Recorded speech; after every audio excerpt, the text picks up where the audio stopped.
a human tries to harm you, I'll simply say... Hello streamers, samahan niyo akong balikan ang Hotel Transylvania. Hindi man ito ang pelikulang inaasahan nating nakakatakot, pero karamihan sa atin ay nag-enjoy habang pinapanood ito.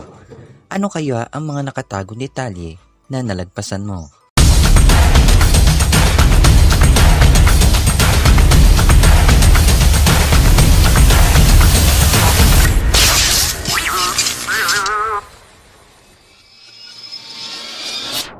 Before we begin, you can comment down below to join in my custom shoutout.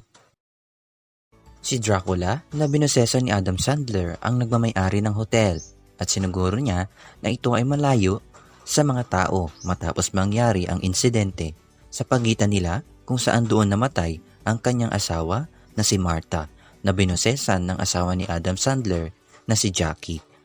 Makikilala natin dito si Mavis na binosesan ni Selena Gomez. Speaking of Selena, may makikita tayong Easter eggs sa kwarto ni Mavis. Ito ay ang isang litrato ni Selena Gomez. At narito si Johnny na binosesan ni Andy Samberg, ang lalaking nakadiskubre ng kanilang hotel. Ang pamagat ng pelikula ay Hotel Transylvania. Yun ay dahil sa Transylvania, United States ito ginawa. Habang ang ilan sa mga bisita ni Dracula ay nagdadatingan, nabanggit niya na ang hotel ay nakatayo na noon pang 1898. Ang pelikulang ito ay halos may koneksyon sa libro ni Bram Stoker, Dracula, noong 1898. Halos parang binigyan nila ng kasunod na istorya ni Dracula sa librong yun. May iba't ibang halimaw tayo dito na makikita. Mauna na dyan si Wayne, ang werewolf, Blobby, si Frankenstein, ang ilang zombies, si Griffin, ang Invisible Man, Murray, ang Mummy, Gremlins, ang Bigfoot at marami pang iba. Sa salo-salo ng dalawang pamilya, napansin nyo ba ang isang litrato nila Johnny at Mavis?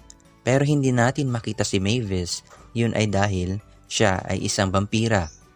At kahit nasa likod ng batas ni Dracula na bawal ang tao sa kanyang hotel, gaya ni Johnny, mapapansin natin na may dalawa ng nauna pa kay Johnny at tao rin sila.